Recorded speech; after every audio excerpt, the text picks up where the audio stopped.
Bonjour Geneviève, je t'appelle pour te dire que je suis arrivé à l'aéroport et que je t'attends. Le boulot était crevant, j'ai juste envie de me caler au fond du sofa, donc si tu pouvais te dépêcher un petit peu, ce serait sympa. Hey, salut à toi, jeune Français. J'ai cru comprendre que tu ne savais pas quoi faire de ta soirée. Je te propose une aventure. Une aventure. Non mais lâchez-moi la grappe mon vieux. Là je rentre à Dijon et je vais aller nulle part ailleurs. Je t'emmène en vacances. Suis-moi et découvre-toi tel que tu es vraiment mon nouveau meilleur ami. Monsieur Dubosc, arrêtez, je vous en supplie. On se connaît pas, je vous aime pas et vous m'emmerdez là. Même si j'acceptais, tiens, vous voulez m'emmener où? Ne sois pas chafouin. Je te propose un voyage de rêve au pays du racisme, de l'homophobie, du sexisme, de la beaufrie. Un voyage au pays des comédies françaises, meilleur copain. Ça intéresse qui votre truc là? Oh, plein de monde. Et surtout, tu pourras y découvrir quelque chose d'inédit. Le dernier épisode des claps qui se perdent. Ah ça oui je connais. C'est le podcast qui a un mois de retard, c'est ça? Attendez, c'est vous qui le faites? En personne. Allez, roulez jeunesse et haut les cœurs. Je me présente, je m'appelle Émilie. Silence, la vilaine! Et quand tu seras en bas, tu flotteras aussi. Je crois que ce martien veut communiquer. C'est pas un souci, c'est l'esprit de Noël. Ah, je sais plus quoi dire devant tant de clichés de bêtises. On va avoir droit à un carton jaune cette fois. Tu veux jouer au petit malin, toi? Et t'écoutes? Arrête, trompette, c'est moi qui suis le chef. C'est moi qui décide quand on y va. Alors on y va. Bonjour à toutes et bonjour à tous. C'est avec un retard important certes, mais maîtrisé que nous nous retrouvons aujourd'hui pour un nouvel épisode des Claps qui se perdent, le podcast qui s'agace sur les clichés du cinéma. Moi c'est Robin et je suis avec Bourville. Bonjour Bourville. Oui, dites donc. Mais ça fait 3 fois que vous faites le coup. Les films les films d'horreur, les films pour enfants. Alors l'imitation est folle, mais vous aurez reconnu Ça va beaucoup moins bien marcher maintenant. les aficionados auront reconnu Romain. Bonjour Romain. Bonjour, oui, c'est moi en fait. C'était pas pour Ville, oui. Retard maîtrisé, disais-je, et oui, parce que vous n'êtes pas sans le savoir, il a fait un temps dégueulasse sur tout notre bel hexagone. Et on attendait les premiers rayons de soleil, parce qu'aujourd'hui, on vous emmène en vacances avec les comédies françaises qui se passent en vacances. Alors, qu'est-ce qu'on va regarder aujourd'hui, Romain ? Aujourd'hui, on vous inflige All Inclusive, un film sorti en 2019 et qui a la chance d'être dans le top 100 des films les moins bien notés sur Allociné. Et pas que des comédies, hein. Il y a tous les genres cinématographiques dedans, avec pour top 1 Dragon Ball Evolution, pour ceux qui ont eu la chance, J'ai tenu de une le demi-heure. voir. Et pour vous dire, le film qui est après All Inclusive, dans le top là, c'est Is No Good avec Michael Youn, qui est dur à regarder également, dans un autre genre. Mais on n'est pas dans le genre fantastique, là on est bien dans les comédies de vacances, donc All Inclusive qui fait référence à la formule tout compris, quand on part en avion là, et qu'on a l'hébergement, la restauration dans un même prix. Et c'est un film avec en tête d'affiche un binôme comique fabuleux, Franck Dubosc, qui a coécrit le film, et François-Xavier Demaison. Et ce film est réalisé par Fabien Antoniente. Un grand pourvoyeur du cinéma français. Antoniente, c'est en fait le mec qui regarde 7 à 8 le dimanche après-midi. Et quand il y a un sujet qui l'intéresse un peu, il fait un film. Donc j'ai sa filmographie devant les yeux. Alors jugez plutôt. Donc en 2002, il a dû entendre le football avec la Coupe du Monde qui se prépare. Le mec il fait 3-0, donc un film sur le foot. 2004, David Guetta revient en force. il nous sort People Jet Set avec José Garcia là. Ensuite le camping. Alors là c'est l'accident industriel pour lui parce que le film est pas dégueu. Et en effet les Français aiment le camping. Ensuite le retour du disco. Allez hop disco encore avec Dubosc. Une belle merde. Camping 2. Et après un truc où là il s'est un peu loupé là. Il a changé de chaîne. Il a mis les courses hippiques. Et il a fait Turf. Avec pourtant un casting incroyable. Ouais, il y a Chabat, Depardieu et Édouard Baird qui sont pourtant là pour le coup des bons acteurs, mais Viendra ensuite Camping 3, parce que pourquoi pas, une petite trilogie des familles. Et avant de faire enfin notre bijou du jour, All Inclusive. Alors on se moque d'Antoniente, mais alors c'est quoi toi ton rapport à la comédie française? Tu aimes ça? je suis pas un grand fan des comédies françaises. Je pense que quand ouais, je suis un mec Français. je suis un mec je suis un mec triste moi. Je pense que quand on est petit, parce que j'ai réfléchi un peu à la question, on est matrixé, comme disent les jeunes, par nos parents. Et j'ai un souvenir d'avoir vu beaucoup de comédies quand j'étais petit, parce qu'on regardait beaucoup la télévision. Je pense aux Deux Funès, tu vois. Et en fait, on les découvrait grâce à la télé, parce que ça passait, et parce que nos parents aimaient ça. Et j'ai des bons souvenirs, mais finalement, devenu adulte, je ne regarde plus jamais, par ma propre volonté, en fait, les films que je regardais quand j'étais petit. Tu voudrais dire que All Inclusive a été regardé contre ta volonté? Bah, sauf pour m'en moquer, du coup. Parce qu'on a pris cette habitude, nous en tout cas, de choisir des comédies aujourd'hui pour les critiquer, pour se foutre de leur gueule. Alors que quand j'étais gamin, grâce à mes parents, grâce à ma famille, je me suis quand même amusé et je rigolais en famille. C'est pour ça qu'on appelle ça aussi des comédies familiales, c'est pour rigoler ensemble. Et j'ai des bons souvenirs, ouais, de regarder Les Gendarmes ou La Grande Vadrouille, et puis même Les Visiteurs, etc. Et aujourd'hui, j'ai un rapport à la comédie qui est un peu plus difficile, je pense, et parce que je suis devenu plus difficile. Et c'est pas un genre que j'affectionne énormément. Et toi ? Alors moi, si je prends aujourd'hui les comédies françaises, je ne les juge qu'à l'affiche, pour les regarder en effet au second degré, parce que je suis tellement traumatisé des comédies françaises que je trouve toutes nulles à chier. Ok. que j'ai voilà pour poser les bases. Au revoir. que j'ai beaucoup de mal à les regarder en me disant ça va être bien. Et là il y en a une qui vient de sortir d'Artus, paraît-il que c'est bien. Oui. Ouais, Mais rien que le fait d'accoler comédie française, j'ai vraiment du mal. Je fais une petite exception, allez, sur les trucs des années 90, genre Les Visiteurs, que j'aime beaucoup, mais comme tu dis, c'est peut-être parce que je les ai regardés très jeunes aussi. Je sais pas si je le voyais aujourd'hui, je pense que si. Mais si je le voyais aujourd'hui pour la première fois, est-ce que j'aimerais ? C'est pas sûr. Et de toute façon, ce que j'aime dans l'humour, on en reviendra peut-être, c'est l'humour absurde. Donc les comédies françaises, l'humour absurde, il n'y en a pas des masses. Il y a OSS 117, Brice de Nice, Cadet Olivier, Pamela Rose. Puis ça s'arrête un peu là. Donc voilà, les comédies françaises, je les regarde vraiment pour rigoler, mais second degré, quoi. Ouais, mais je te rejoins. Et La Cité de la Peur, Mission Cléopâtre, tout ça. Oui, c'était de la peur. J'adore également. Mais je pense qu'il y a vraiment un côté Madeleine de Proust pour beaucoup de comédies. Et comme tu dis, il y a des comédies que je pourrais pas du tout apprécier aujourd'hui en les découvrant. Et je pense à La Soupe aux choux. J'en ai eu l'expérience il y a peu de temps. C'est super drôle. et en fait, j'ai découvert le film il y a quelques années, donc j'étais déjà adulte. Et je n'ai pas regardé en entier. Donc là, peut-être que les gens qui vont écouter le podcast vont s'insurger. Mais j'ai trouvé ça aberrant, mais nul. J'ai pas rigolé du tout. Et certainement que si j'avais regardé ce film avec mes parents dans le canapé un dimanche soir à 8 ans, j'aurais trouvé ça incroyable, tu vois. Ça fait très longtemps que je l'ai pas vu, mais il est pas un peu pour les 6-7 ans, le Soupe aux choux ? C'est ce que j'essaye de dire aussi, mais c'est censé faire rire les adultes aussi, je pense, à l'époque. Ça a fait un tabac incroyable. Les mœurs sont changées. Et on va voir ça tout de suite, puisqu'on va voir comment est-ce qu'on commence une comédie française. Alors c'est parti pour All Inclusive, scène 1. Dans la plupart des comédies françaises, quand on débute un film, on va apprendre à connaître les personnages. Pour ce faire, il va y avoir différentes petites scènes, en général, qui vont être à l'intérieur de l'intimité des personnages, par exemple au sein de leur travail ou dans leur foyer. Et je pense par exemple à Camping, où on va voir les différents personnages préparer leurs affaires pour arriver au camping. Et ça va nous permettre de nous familiariser et d'apprécier ou non le personnage. C'est ça, on les voit presque avant d'être dans leur élément final, c'est-à-dire le camping, quoi.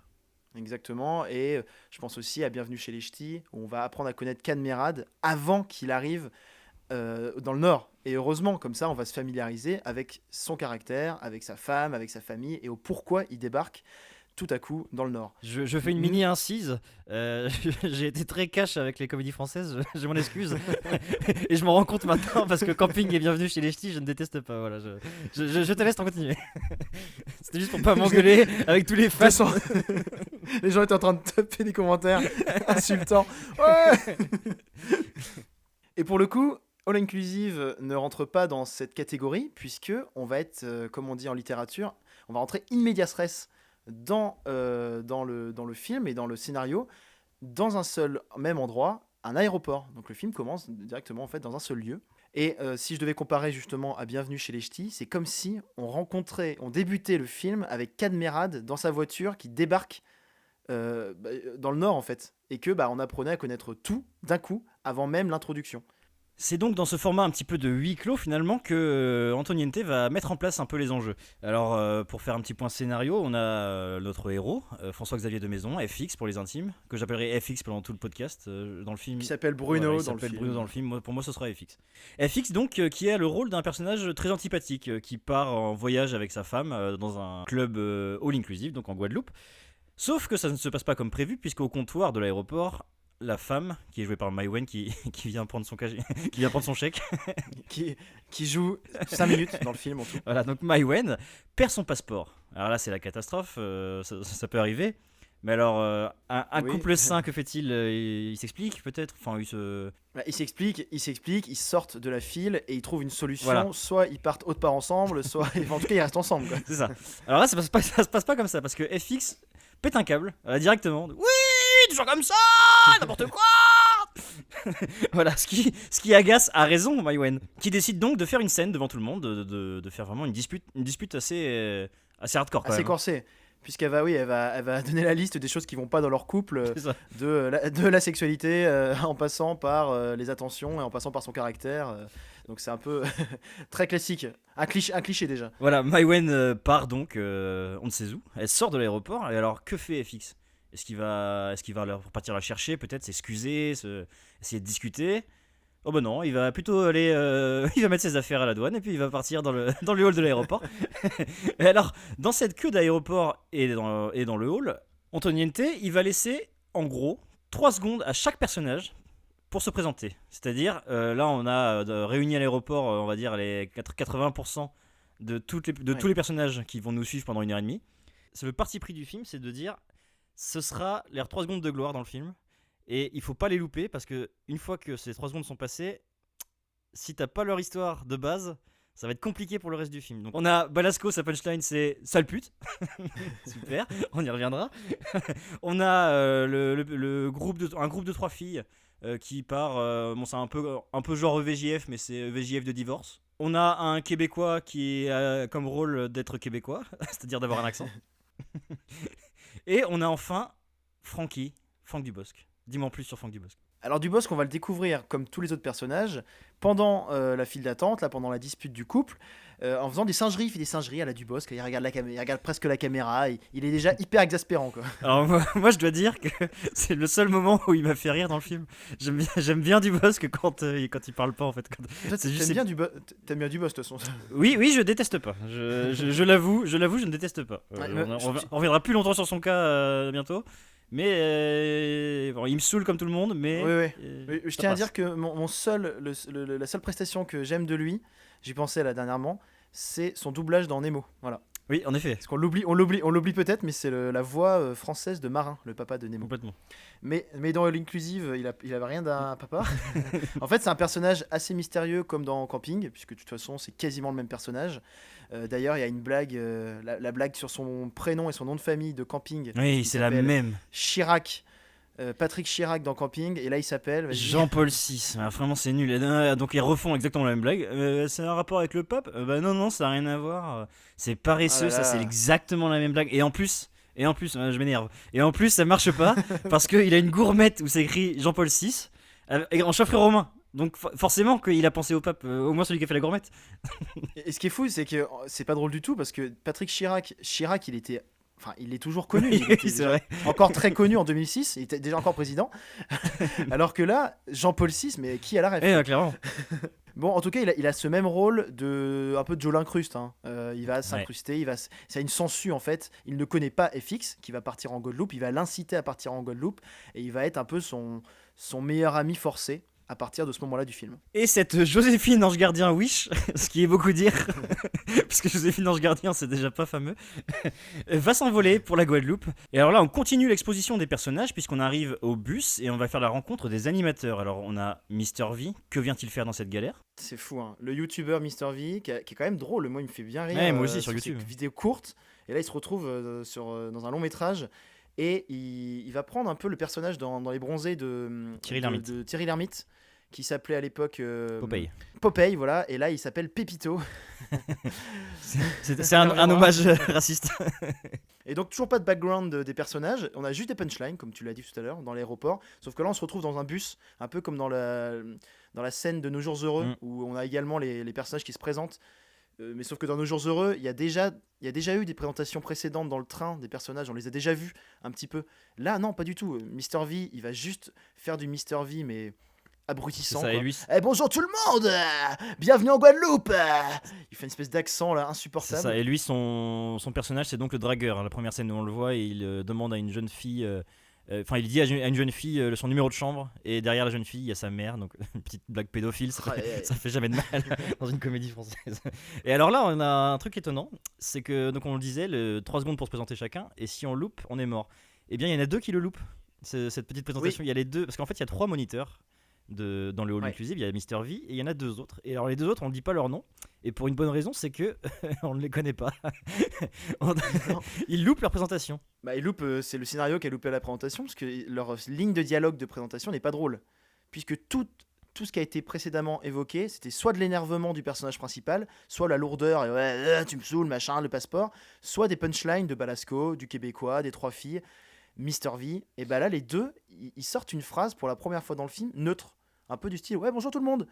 Ça peut nous faire du bien en tant que spectateur, mais c'est tellement avalé par les punchlines des autres personnages qu'il passe complètement inaperçu.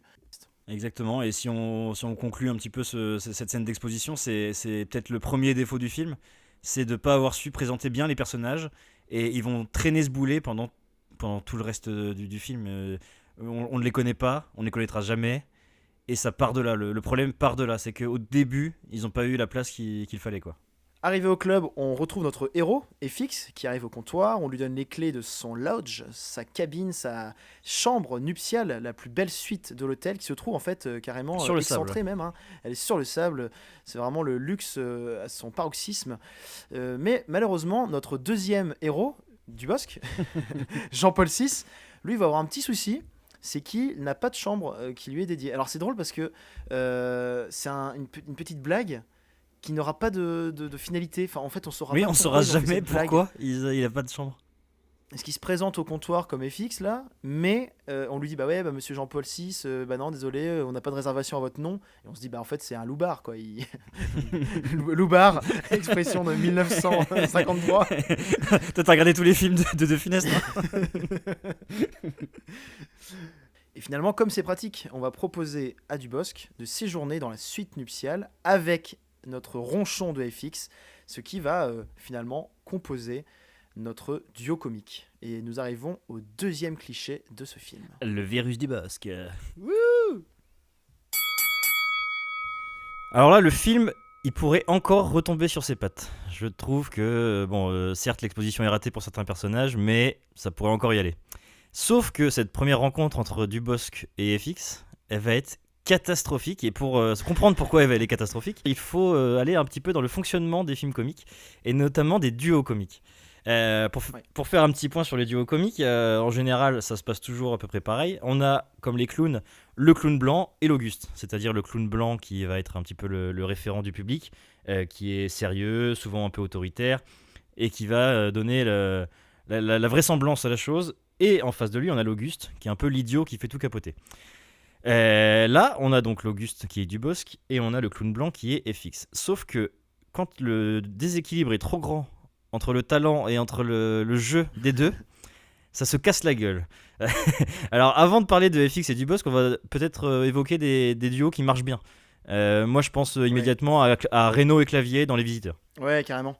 Jean Reno, avec son personnage de Montmirail, là, il réussit quand même à placer du sérieux et à redonner un petit peu du sens au film. C'est ça.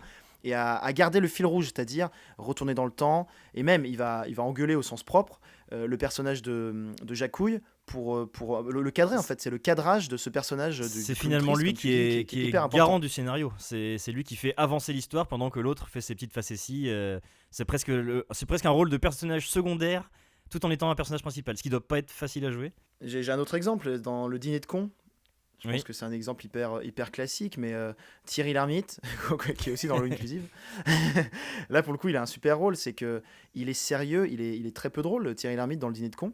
Il est même pathétique. Enfin, et ouais, c'est ça exactement. Et il recadre complètement l'histoire. Et heureusement, parce que Jacques Villeray n'en est que plus exceptionnel, je trouve. Ouais, complètement. Mais justement, de par le fait que Thierry Lhermitte va venir le casser, et ça fonctionne Voilà, et très pour très bien. terminer le name dropping, je finirai sur Depardieu et Pierre Richard.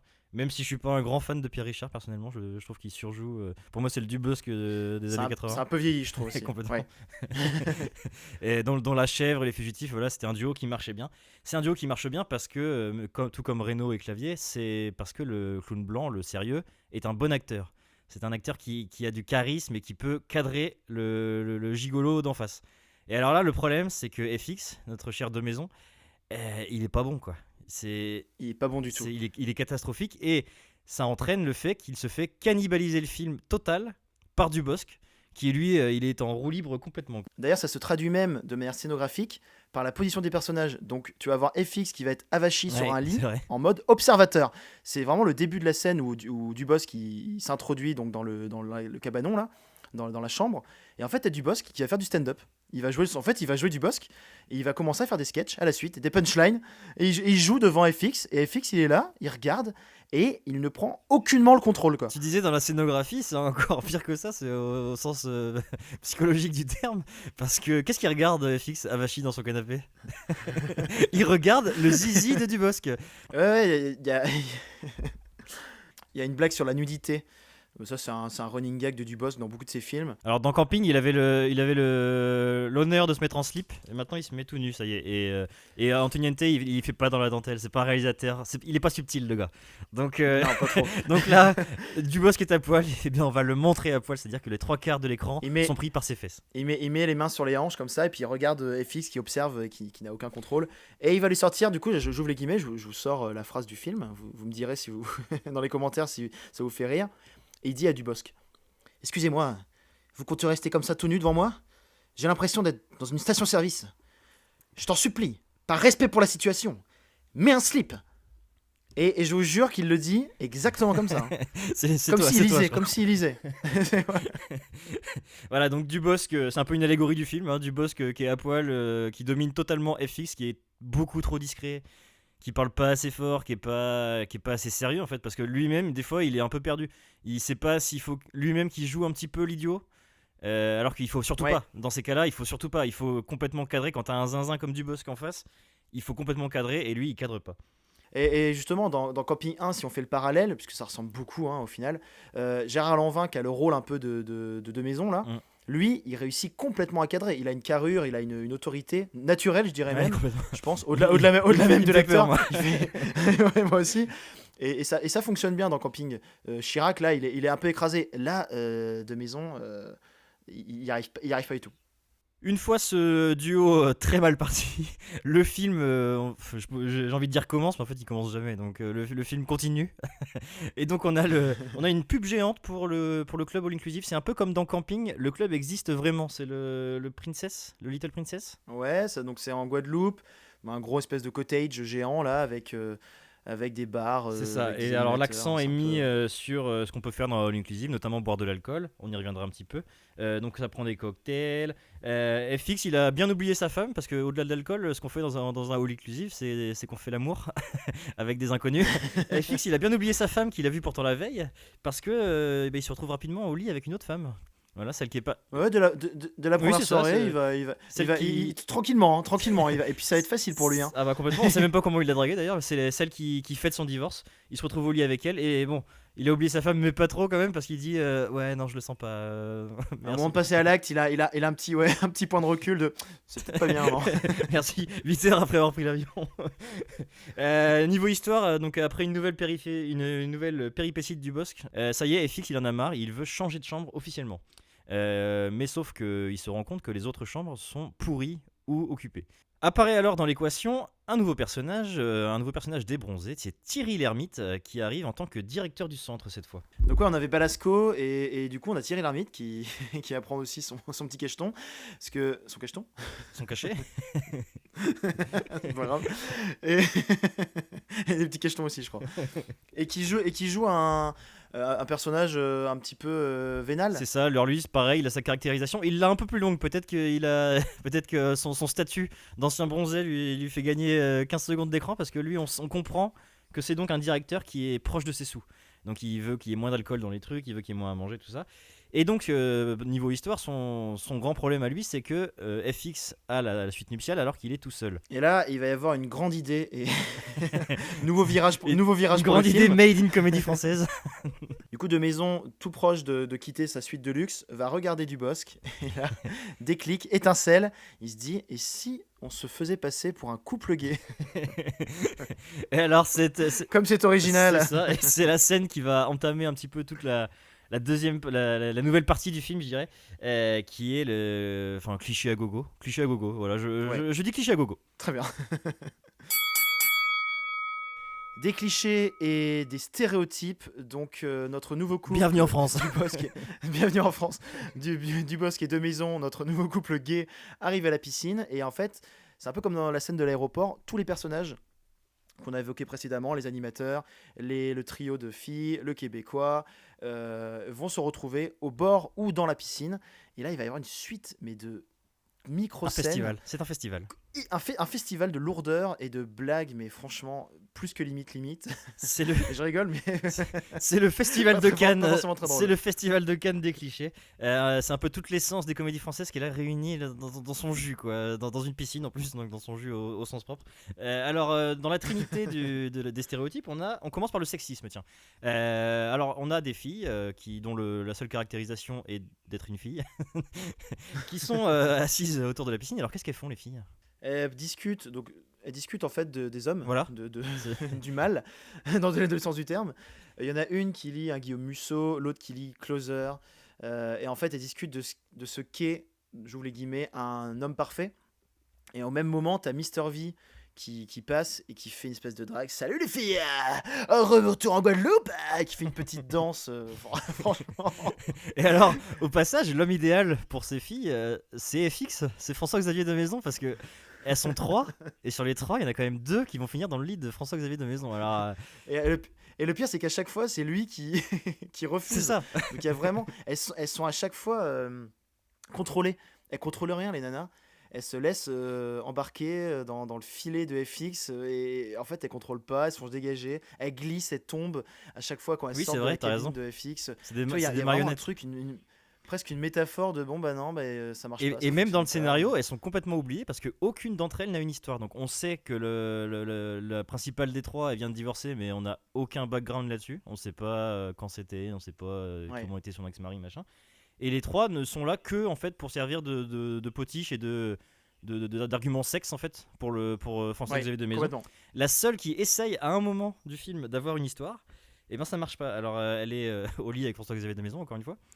François-Xavier de Maison lui refuse son corps pourtant défaible, et elle dit j'en ai marre d'être celle qu'on ne voit jamais, rapport aux autres filles qui sont d'après elle beaucoup plus jolies qu'elle. Et là on se dit bon, il va peut-être avoir un petit moment émotion, et pas du tout. C'est François-Xavier de Maison qui fait une blague dessus pour bien lui dire non meuf, t'auras pas d'histoire toi. Ouais, c'est C'est terrible. une blague d'ailleurs Et, sur Benabar. Alors une blague Oui. qui est à destination uniquement de ceux qui ont vu 7 concerts de Benabar. Ouais, c'est ça. Parce que nous deux, on est quand même assez calés Benabar. On connaît un petit peu, je J'en pense. connais, j'irai 6. C'est l'effet papillon. Je vais Ouais. pas y aller à ce dîner, j'ai pas le moral, je suis fatigué. Donc, mais même nous, on n'a pas compris la référence qu'il donne. Et t'as quand même la troisième fille qui est plus jeune, qui doit avoir tout juste 20 ans à peu près, et qui va avoir un semblant d'histoire aussi avec l'un des animateurs dont on a très peu Qui a loupé l'entrée. qui a loupé l'entrée. Et en fait, ça fonctionne pas du tout. C'est un peu comme dans Nos Jours Heureux, l'un des animateurs qui va se taper une des meufs. Mais ça marche, et puis c'est un peu drôle. Sauf que là, bah, on s'en fout, quoi. Elle va finir par coucher avec. Et bah, comme on n'est pas intéressé ni par l'un ni par l'autre, bah, on s'en fout et ça fonctionne pas, quoi. Deuxième étape de notre trinité de la comédie française, on a la vulgarité, parce que ce film est affreusement vulgaire. Et alors le parangon de cette vulgarité, c'est Josiane Balasco, dont la seule utilité du film est de dire des gros mots. Voilà, dès la première scène, elle entame avec un sale pute à destination de Maïwen, qui appréciera. Et elle continuera pendant à peu près tout le film à être très vulgaire et avoir un rôle qui ne la sert pas elle-même, l'actrice. Non, parce qu'en plus, Balasco, c'est pas une mauvaise actrice. On l'a retrouvée quand même dans des films assez cultes. Et elle enchaîne des navets. Et ici, elle est vraiment mise à défaut. Enfin, en tout cas, elle joue pas bien. Et le film lui sert pas du tout. Alors, j'ai une suite de punchlines pour vous démontrer à quel point elle est vulgaire. Et quand je vous dis que c'est une suite de punchlines, finalement, c'est les seules phrases qu'elle va dire, hein. Elle a pas d'histoire. Elle va jamais dialoguer normalement. Il y aura pas de dialogue. Il y aura pas de moment où elle va présenter un semblant de sentiment. Alors, par exemple, tu parlais de Casse-toi salope, là, ou Va-t'en salope pour Maïwen. Sale pute, pardon, excuse-moi. Respecte. Un peu plus tard, dans le bus, on la retrouve, elle se représente. Elle va faire une blague sur l'eau en Guadeloupe en disant un conseil, évitez l'eau du robinet. Moi, l'an dernier, rien qu'en me brossant les dents, je me suis vidé pendant 15 jours. Ça fait cher la laine fraîche. Un peu plus tard, on la retrouve sur la plage. Elle demande à Dubosc de lui mettre de la crème solaire. Elle lui dit je suis sûr que tu regardes mes seins. Insiste sur le bas, juste au-dessus du sourire de la Joconde. Et c'est que des phrases comme ça. Son rôle en fait, qui sortent en fait. son rôle en fait, c'est comme dans Dora, je sais pas si tu vois. Quand t'as réussi une épreuve, t'as des clochards d'escargots là qui viennent donner un petit coup de timbale. Là. Elle apparaît de temps en temps pour faire une punchline et puis elle s'en va. Bravo pour la référence. Voilà, et elle est vulgaire et elle est vulgaire jusqu'au bout parce que elle va faire l'amour avec Franck Dubosc. Alors c'est une scène Ouais, vraiment. aïe, aïe. Et alors, est-ce que tu as la phrase qu'elle dit? Parce que donc elle drague Dubosc, on comprend que ça fait bien longtemps qu'elle a pas vu le loup. Elle arrive à coucher avec Dubosc sur la plage. Et alors, qu'est-ce qu'elle dit une fois l'acte passé? Donc elle se relève, elle a du mal à marcher. Donc Déjà. c'est pareil en fait. Le film, on l'a déjà un petit peu dit avant, je crois, mais il insiste lourdement sur les blagues. Donc il pourrait y avoir, ok, un mouvement de caméra qui monte la blague. Bon, d'accord, ça fait déjà une. Puis en fait après il y a un zoom. Puis après il y a une punchline. Ça n'arrête pas. Donc là elle se relève et elle va dire à Dubosc, je suis déglingué. Et elle enchaîne avec, t'es sûr que tu veux pas profiter de la lune encore un peu? Oh là Ouais, là. quelle lourdeur, quelle lourdeur. On y va avec la troisième étape de notre trinité et c'est le côté beauf. Alors là, Antoniente, c'est un maître en la matière. Comment il fait ça? On retrouve notre binôme Dubosc et de Maison qui sont en train de picoler boire des cocktails. Donc t'as les deux qui sont dans la piscine, mais il y a le bar qui est au milieu là. Avec, Et alors là, on Mr. V arrive qui est au pas très climax du loin. film. Hein. Et là, t'as les trois filles qui arrêtent de discuter des garçons, elles rentrent dans la piscine. Et puis il y a Dubosc qui se dit bah, tiens, je vais y aller. Dubosc a 60 ans, hein, et les filles qui en ont 35. Bon, il va tenter quelque chose. Il rentre dans l'eau et en fait, il fait un petit prout de maillot. Petite Ça bulle, remonte- quoi. Une bulle Petite qui bulle qui remonte. Ouais, une bulle qui remonte. Bon, voilà. Ça pourrait être drôle si juste c'était apparu C'est ça. et que personne Que juste le soulignait. spectateur Sauf que là, éventuellement puisse le remarquer, mais on passe dessus quoi. Mais c'est et voilà, là, et sauf que bien non, sûr que non, le film va comme ça. T'as l'une des filles qui fait attends, tu m'as pété dessus, t'es dégueulasse. Ok, deuxième fois. Troisièmement, Dubosc qui réagit non, j'ai pas pété, c'est un peu de maillot, n'importe quoi. Ok. Après, il y a une couche qui est remise avec deux maisons qui est derrière. Et là, comme tu le disais aussi tout à l'heure, il sort de son Ah oui, c'est ça. rôle d'ours mal léché. Il sort du et rôle de sérieux en fait. Là, ça y est, il c'est est un trop peu bizarre. idiot aussi. Oui, il est un peu con. Il dit ah si Jean-Paul, t'as pété là, on t'a vu péter. Et Jean-Paul Dubosc qui dit mais non, j'ai pas pété. Ces Et t'as dialogues Mr. V sont qui en réels. rajoute. C'est vrai, hein. Et t'as Mr. V qui est très très loin, qui est impossible qu'il ait entendu ou vu la scène. Il va lancer une chanson. Je rigole.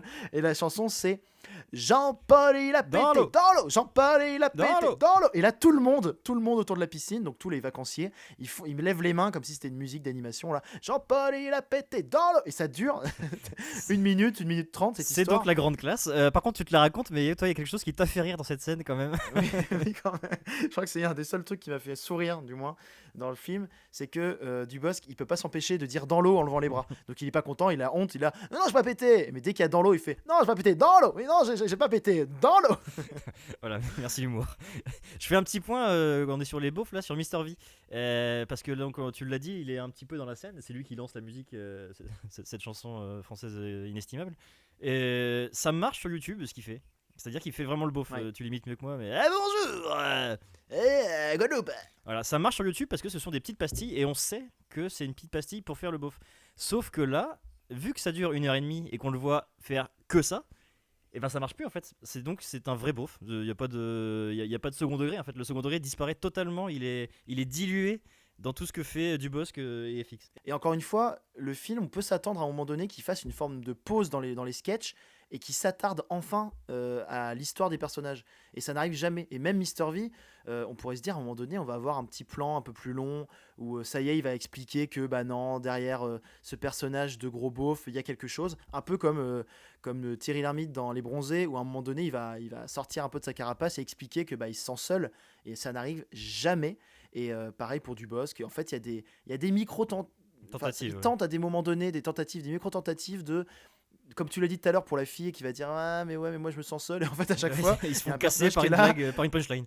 Dernière étape de cette Trinité, Trinité qui a 4 étapes. c'est ça concept. On a l'homophobie de l'espace intersidéral. Qui est notamment dans une scène qui est un peu après la piscine là, donc où FX et Dubosc, pour remettre un petit peu le contexte, sont sur la plage, font un dîner sur la plage qui est censé être dans le package pour FX et sa femme. Voilà, donc ils font semblant d'être gays, donc selon leur plan initial, sauf que le directeur du centre, Thierry Lhermitte, les espionne pour savoir s'ils sont vraiment gays. Et alors, dis-moi juste, pour commencer, qu'est-ce qu'il y a sur la table ? Il y a des serviettes. Et elles sont en forme de quoi, ces serviettes ? Alors les serviettes, elles sont dures à faire, je pense. Elles sont en forme de pénis, mais vraiment gros pénis. Franchement, elles sont roses, les serviettes. C'est vraiment des verges. Dans Harry Potter, il y a les sortilèges impardonnables. Ça, dans les comédies françaises, c'est la blague impardonnable. Et là, donc, du coup, en plus d'être beauf et homophobe, les personnages vont pas du tout aider la situation, puisque eux-mêmes, ils pourraient, je sais pas, ils pourraient dire que c'est homophobe en fait en disant et donc les serviettes c'est un peu exagéré, ou alors juste après ils vont vouloir s'embrasser. Ils vont vouloir un peu comme un bisou quand on est dans la cour d'école, quand on a 8 ans là, qu'on n'ose pas faire un petit smack, sauf que ça pourrait être facile, je veux dire deux mecs qui se font un petit smack, c'est pas très grave. Et ils pourraient dire allez vas-y on y va, c'est pas grave, et ça nous permet de rester dans la même cabine. Sauf que non, eux-mêmes sont horrifiés à l'idée que leurs deux bouches se touchent. C'est ça, c'est l'homophobie dans l'homophobie, c'est-à-dire qu'ils vont même pas dans la blague. La blague est trop forte pour eux, alors que c'est dans le film.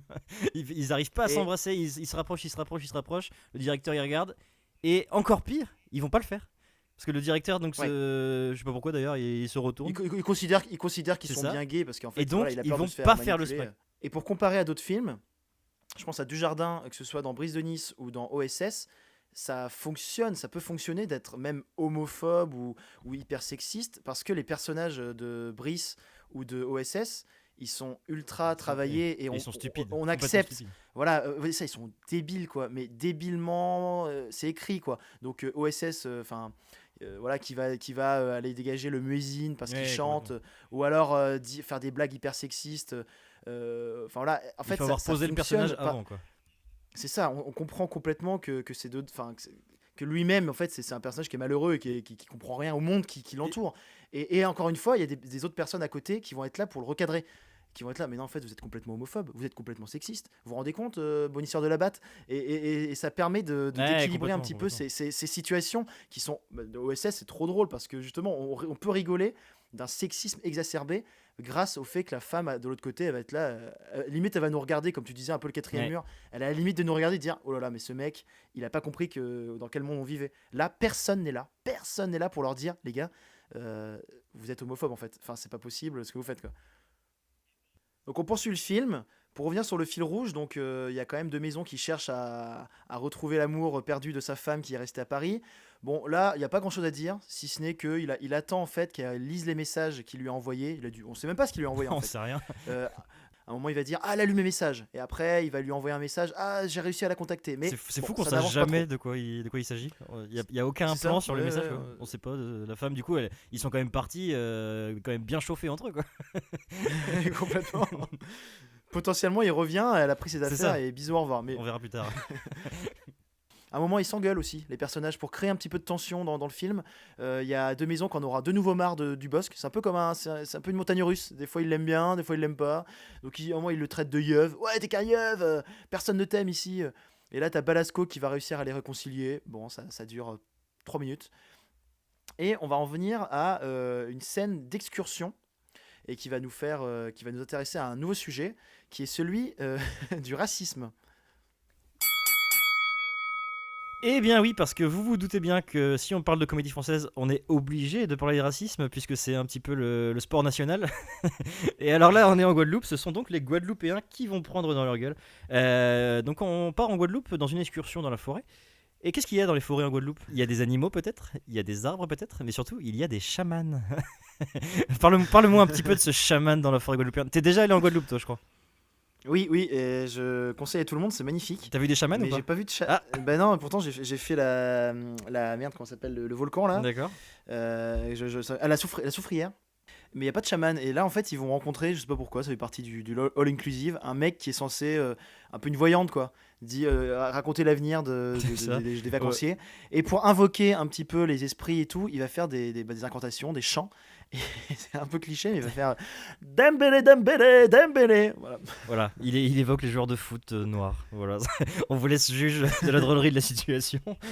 Un peu plus tard, nos amis vont faire du saut à l'élastique. Ça tourne mal, Dubosc il finit à l'hôpital. Et là, ils se retrouvent pour la première fois avec FX en dehors du club. C'est la première fois qu'ils sont en Guadeloupe en fait, hors de ce petit cocon alcoolisé de Thierry Lhermitte. Et alors là, on se dit... Ouais, d'ailleurs, c'est presque la première fois qu'on a un semblant de binôme, je trouve, pour essayer de sauver une partie du film, où ça y est, bon, on les retrouve que tous les deux, en dehors de la zone de confort du club, et je trouve qu'il y a un petit côté aventure pour le coup, ça, mais qui est trop court, mais c'est dommage, parce que là on peut retrouver un peu, je pense à l'enquête corse, je sais pas pourquoi, mais...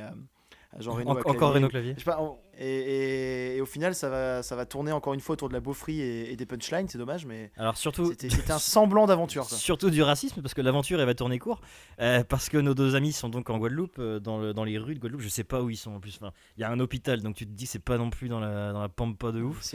Voilà, et ils sont suivis par quelques individus. Phrase de FX: on est perdu. C'est narcos ici, ils sont défoncés au crack. Voilà, donc ça annonce le truc. Là, on a un espoir parce que Dubosc répond: arrête avec tes clichés métropolitains. Donc on se dit, bon, ils vont peut-être se calmer. Ils ont fait fort avec l'homophobie, le racisme, ils vont peut-être le laisser de côté.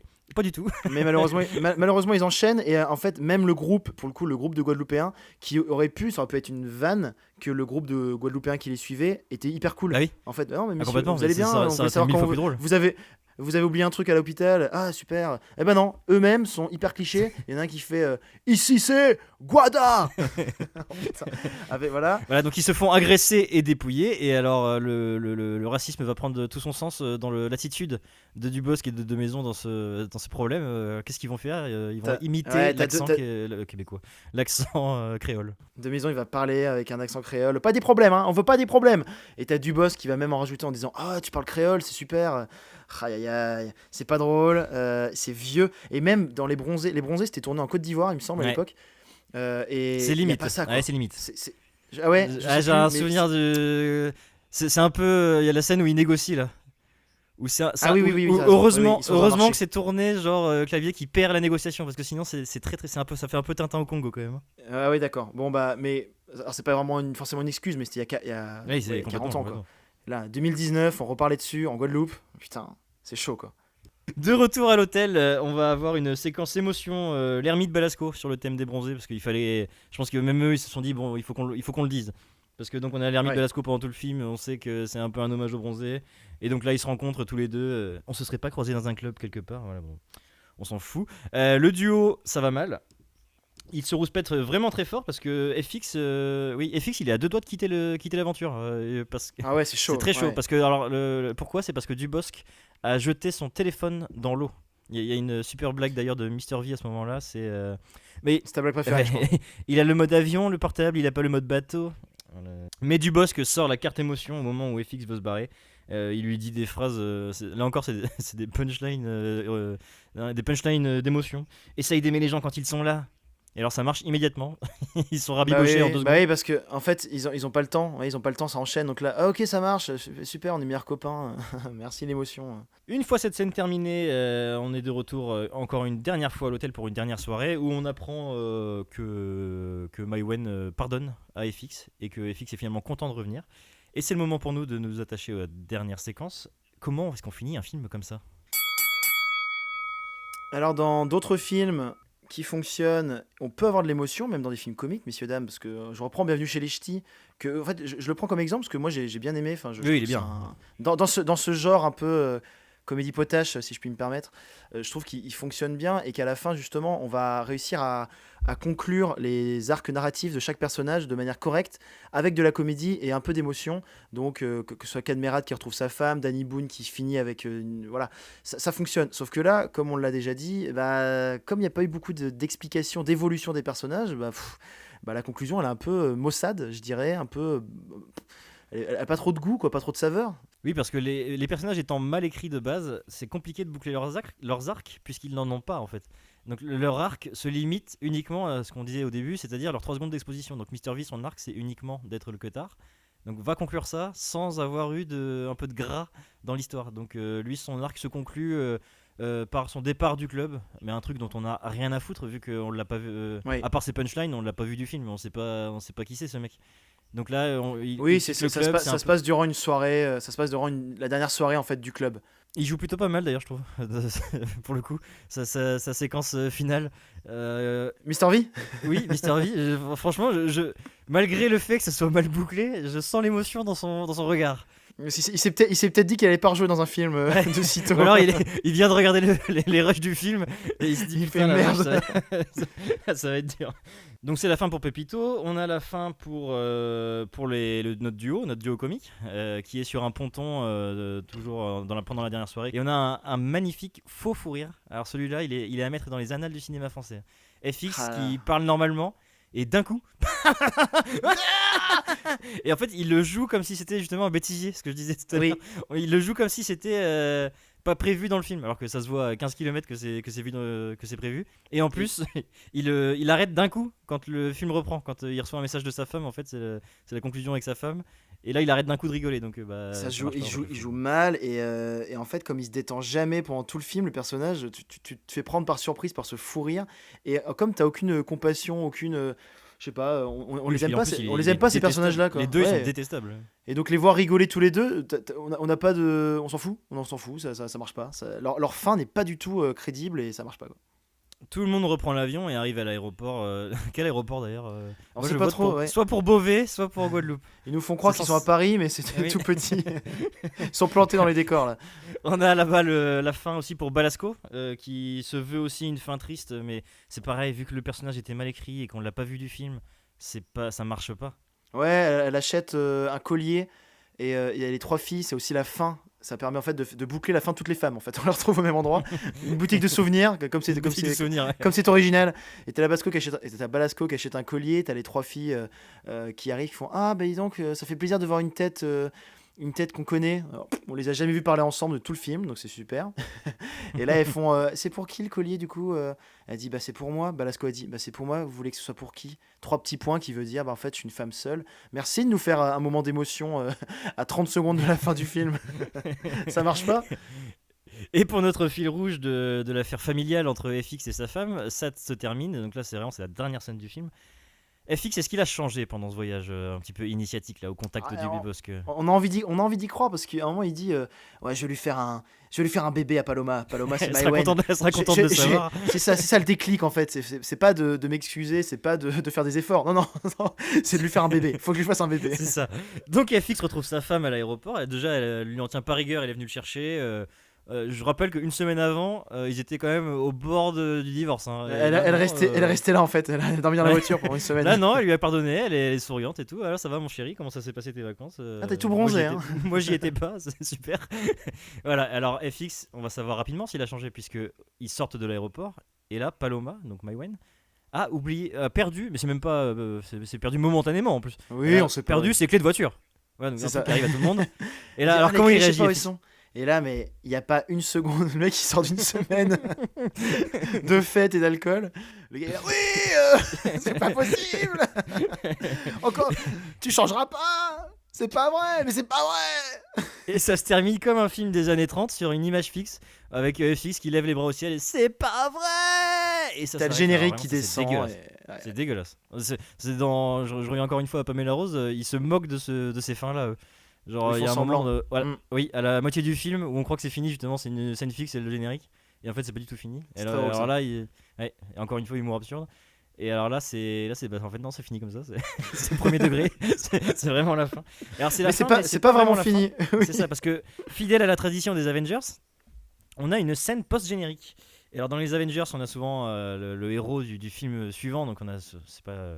J'allais dire Ant-Man qui Superman, c'est pas débarque. les Avengers. On a Oui. Ant-Man qui débarque. On a. Pourquoi j'ai pas dit J'ai Iron Man. j'ai choisi Ant-Man. Spécialiste. J'ai choisi le pire héros et c'est bien, ça va avec le thème puisque là, notre héros c'est Kev Adams qui revient dans l'aéroport avec. Et en fait, Frank Dubosc ouais, ça, Kev Adams, il prend la place de FX. de Maison. Et on comprend finalement que Dubosc, c'est un peu son quotidien, c'est de devenir acolyte avec quelqu'un qui est en panne d'amour, ou en mal d'amour plutôt, et qui, voilà, il va s'incruster avec quelqu'un. Et on ne demande qu'un All-Inclusive 2, en fait, c'est ça. C'est ça. Moi je l'attends avec impatience. Voilà ce qu'on pouvait dire sur cette pépite du cinéma français all inclusive. Pour conclure, Romain, on peut se demander comment est-ce que ce film aurait pu être sauvé. Alors là, je pense qu'il y a du boulot. Ouais.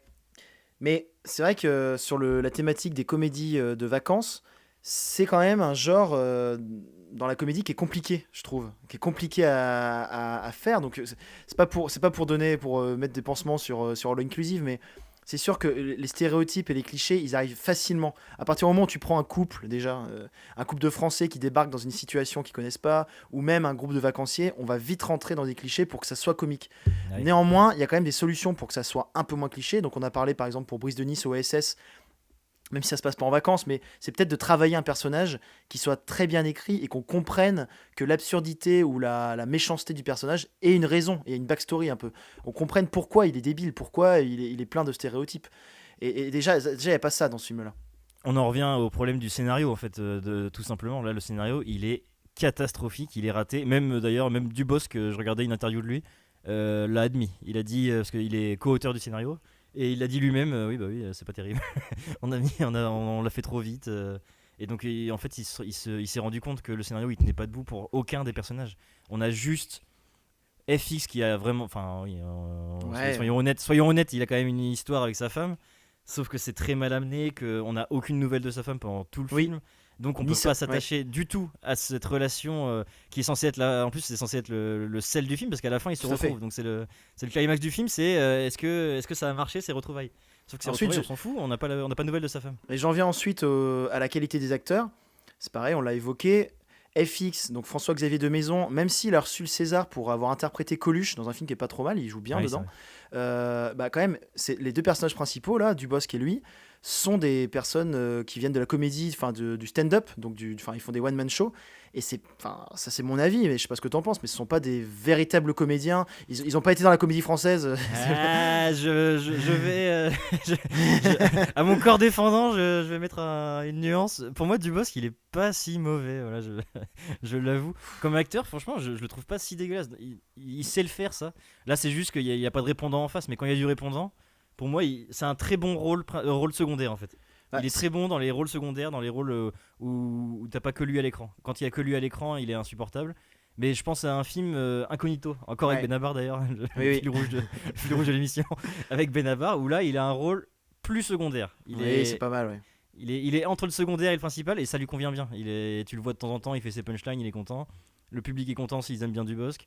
Là, c'est juste que c'est que lui qui parle, donc forcément, il est clivant comme gars. Il a un esprit beauf, il a un esprit oui, vulgaire, on le disait. C'est un peu compliqué de le voir pendant 1h30. Mais sur Ouais, une ouais. demi-heure, pour moi, il est pas mauvais. Bah de mon avis, oui, mais voilà, de mon avis qui est subjectif, hein, mais soit il est acceptable, soit il est imbuvable. Et en fait, ils sont feignants, quoi. Les deux, là, ils sont ultra feignants dans leur jeu et ultra clichés. Surtout C'est de bien, Maison. c'est le thème de notre podcast, mais du coup, ouais, ça fonctionne pas et ça manque de bons acteurs. Parce que les Balasco et l'Ermite, qui pourraient être aussi des bons acteurs, bah en fait, leur truc n'est même pas écrit, ils ont pas de personnage Oui, ils écrit. sont En fait, libres, ils ont pas vraiment de personnage. D'ailleurs, je me demande à quel point ces films-là, les acteurs sont motivés par le fait juste d'aller en Guadeloupe en fait, Ouais, c'est ça. de se faire offrir une semaine en Guadeloupe en fait. Parce C'est que rigolo là, parce que- c'était all inclusive pour les acteurs en fait. Bah oui, mais pourtant j'ai lu un truc du boss qui disait, tu vois, qu'il était venu avec sa famille en Guadeloupe là, mais qu'en fait c'était métro boulot dodo. Il a vraiment dit ça pour le tournage. C'est invraisemblable. Il disait bah ouais, on était en vacances, enfin ma famille était en vacances, mais c'était un peu dur pour moi parce que nous, nous l'équipe de tournage, bah nous on était en train de travailler quoi. Et alors qu'on était dans un cadre paradisiaque. Ah ouais, vachement quoi. Putain. Enfin, il est gentil, Francky, mais si déjà tu ramènes ta famille au tournage, c'est que le film il part mal parce que c'est qu'il était pas très investi dans le truc. Métro boulot dodo, mais il y a quand même sa femme à côté et des enfants, donc j'y crois moyen. Et après, je reviendrai d'un point de vue plus technique. Donc, on parlait un peu des plans séquences qu'il n'y a pas dans le film. Donc, c'est un film à sketch, ça n'arrête pas d'enchaîner. C'est pour ça aussi que ça a été plus compliqué pour nous de trouver des extraits. On a beaucoup débattu là-dessus. Parce qu'il y a tellement d'extraits possibles à décortiquer. Il n'y a pas de vraie scène en fait. Voilà, on vous a enlevé pas mal de moments pépites. Mais c'est ça qui manquerait aussi au film. C'est des moments où on pose en fait. On pose la caméra. On prend le temps. Et on a des vraies discussions, on arrête les punchlines et on se met à s'intéresser un petit peu à l'histoire des personnages, quitte à enlever de l'humour, mais à un moment donné, c'est un peu comme les films d'horreur. S'il y a que de l'horreur tout le temps, bah ça enlève de la peur, ça enlève les jump scares, là, le fait de sursauter. Et bah là, à remettre dans le cadre du genre humoristique, s'il y a que des punchlines, bah en fait, tu peux pas rigoler tout le temps, quoi. Il faut des moments de pause où même ton cerveau, il arrête d'être dans la réflexion humoristique, quoi.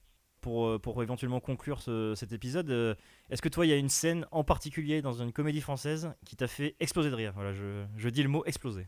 Alors je pense à plusieurs exemples. J'ai pas vraiment de scène ultra précise, mais dans Les Trois Frères, il y a plusieurs scènes qui me font vraiment rire. Quand Didier Bourdon et Bernard Campan sont arrachés, et ça me fait vraiment beaucoup rire.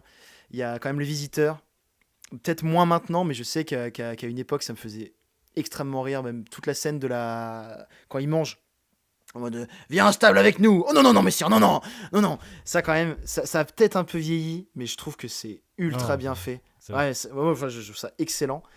De Brise de Nice, pareil, Brise de Nice, la première fois quand c'est sorti, mais j'avais 12 ans, un truc comme ça, putain. Franchement, la scène où il se moque du mec qui a la bouche, ça me fait rire. La bouche en comment on dit, bec de lièvre, là. Et là, il mange comme une poule. Et il y a un silence, et c'est long en fait, justement ça fonctionne parce que y a pas de musique, il n'y a rien, et ça va au bout de la vanne, et putain c'est vraiment drôle quoi. Je crois que c'est la scène qui m'a fait le plus rire au cinéma, vraiment dans une salle quoi. J'étais allé voir Brise de Nice justement, ouais. Et alors, dans Brise de Nice, je sais pas si il commence à dater un peu le film, je sais pas si vous voyez, à un moment, donc il y a nos deux héros là, le Jean Dujardin et Cornillac. Et Cornillac, on sait qu'il a un problème, mais on sait pas lequel. Et on sait qu'il est mal dans sa peau. Et à un moment, ils sont dans une tente. Et là, Dujardin le convainc de lui dire qu'est-ce qui ne va pas. Pourquoi il est mal dans sa peau. Et alors là, on s'en doute pas. Mais Cornillac enlève ses chaussures. et il a un seul orteil à chaque pied. Un gros orteil. Genre un éclair au chocolat. Et c'est tellement inattendu que vraiment, j'ai pleuré. Vraiment, j'ai pleuré en mode bah... Ok, blague parfaite. On s'y attendait, mais ça arrive tard dans le film. C'est genre à 1h. Donc le personnage, on le connaît bien, tout ça. C'est parce que ça a été vendu avant que ça marche. Mais et dans le même genre, un petit peu, je relance avec une deuxième scène. C'est dans un film anglais qui s'appelle Joyeuse Funérailles, où c'est l'histoire d'une funéraille, d'un enterrement sur le thème de l'humour. Et il y a un mec notamment qui doit s'occuper d'un vieux pendant tout le film, et c'est pareil, c'est une scène qui arrive au bout d'1 heure de film, je pense.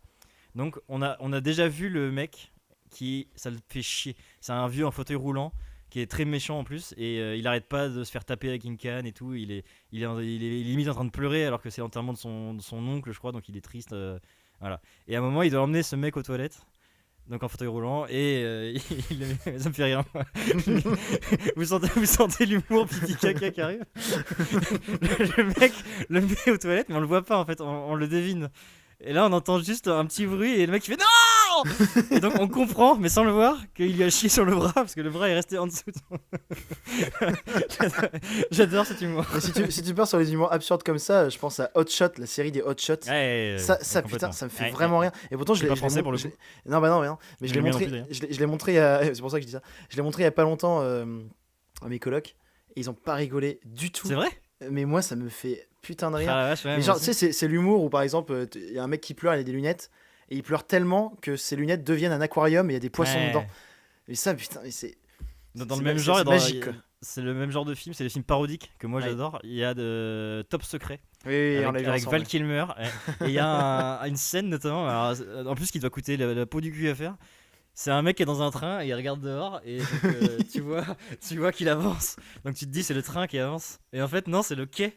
Le train est immobile mais le quai, il y a quelqu'un qui le pousse et du coup on croit que le train avance mais en fait c'est le quai qui avance et ça a dû coûter très cher à faire parce qu'il a fallu faire une réplique du quai mais c'est le genre de blague que je trouve magnifique quoi. Attends, j'ai juste dans Hot Shot, vraiment, ça fait penser un peu à la Cité de la Peur comme humour aussi.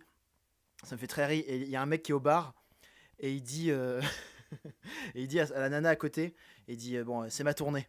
Et là en fait, tout le monde dans le bar a entendu alors qu'il le dit pas très fort, il dit ouais c'est ma tournée.